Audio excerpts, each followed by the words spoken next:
Shalom saudara, apa yang tak bisa terpisahkan dari generasi saat ini? Jawabannya yang pasti adalah smartphone.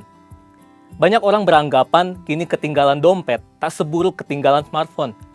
Sebegitu lekatnya keterikatan dengan smartphone, tak lain karena kebutuhan akan internet yang makin membuat ketergantungan.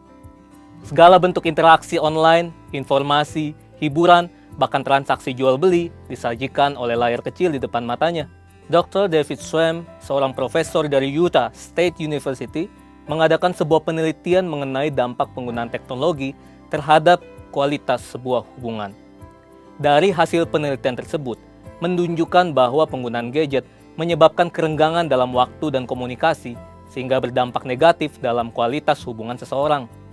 Kalau pemakaian gadget dapat merenggangkan hubungan antar manusia, apalagi hubungan antara manusia dengan Tuhan yang tidak dapat dilihat secara jasmani.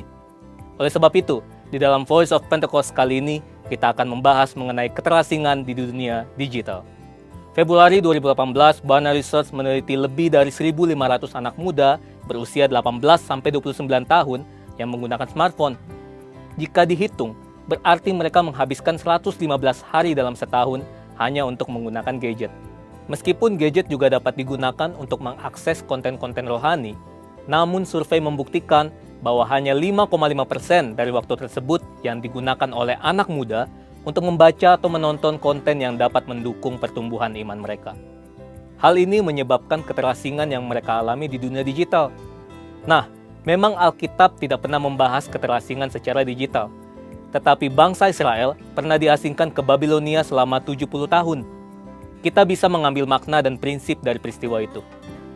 Sekitar tahun 597 sebelum Masehi, Nebukadnezar mengangkut bangsa Israel dan menawan mereka di Babilonia selama 70 tahun. Mereka ditindas, dijadikan sebagai pekerja rodi, dan lebih parahnya lagi, mereka dipaksa untuk beradaptasi dengan adat istiadat orang Babilonia. Artinya, mereka harus meninggalkan kebiasaan dan kultur yang sudah diwariskan dari nenek moyang mereka. Dalam masa pembuangan Babilonia, orang Israel harus hidup di negeri yang Allah dan kulturnya asing bagi mereka. Jika dibandingkan dengan peristiwa Alkitab ini, dunia yang kita hidupi saat ini bagaikan sebuah Babilonia digital. Tanpa sadar, orang seakan mendewakan dan mengabdikan hidup mereka untuk mengikuti ilah lain. Contohnya, figur publik, cinta akan uang, dan juga gaya hidup berfoya-foya yang dipertontonkan. Banyak orang berpikir, jika mereka tidak hidup mengikuti tren, maka mereka akan dianggap kuper, gak gaul, tidak relevan, dan dijauhi oleh teman-teman. Bukan berarti anak Tuhan harus menjadi kuno, tidak up to date terhadap perkembangan zaman, dan tidak boleh mengikuti tren tertentu. Saat itulah anak-anak Tuhan tetap harus menunjukkan perbedaan dan justru bersinar di tengah pengasingan seperti Daniel, Sadrak, Mesak, dan Abednego. Berikut ini adalah prinsip yang harus dilakukan anak Tuhan untuk dapat menjadi saksi. Yang pertama, hidup dalam keintiman dengan Tuhan. Berdasarkan penelitian yang dilakukan oleh BRC Indonesia, ada sekitar 86,6% dari anak-anak muda yang memiliki kehidupan yang intim dengan Tuhan. Namun di sisi lain, ada juga anak muda yang masih mengalami anxiety attack ketika berhadapan dengan berbagai masalah dalam hidup. Survei Sinode GBI menunjukkan ada sekitar 36% kaum muda GBI yang masih mengalami hal ini. Daniel 6 ayat 11 mencatat bahwa Daniel menjaga keintimannya dengan Allah dengan berdoa kepada Allah 3 kali sehari, sehingga tidak membuat iman Daniel gentar ketika ia dihukum masuk ke gua singa.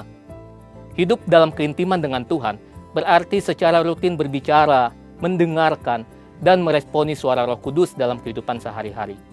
Yang kedua, tidak menyembah Allah lain. Sadrak, Mesak, dan Abednego dicampakkan ke perapian oleh Raja Nebukadnezar karena mereka menolak untuk menyembah Allah orang Babilonia. Mungkin saat ini kita tidak disuruh menyembah patung, tetapi hal ini bicara tentang sesuatu yang kita puja, kita utamakan, dahulukan, lebih kita sayangi, dan mungkin membuat kita mengutamakan hal ini dibandingkan kepada Tuhan. Ingat, hukum Taurat yang pertama juga berbunyi, jangan ada padamu Allah lain di hadapanku. Allah lain berarti idol, idola, pujaan, dan segala bentuk materi yang kita agungkan secara berlebihan. Yang ketiga, selektif dalam memilih apa yang dikonsumsi. Daniel juga berketetapan untuk tidak menajiskan dirinya dengan santapan raja dan dengan anggur yang biasa diminum raja. Selektif berarti kita perlu memilah apa yang kita baca, jangan sampai membuat kita hidup dalam kekhawatiran.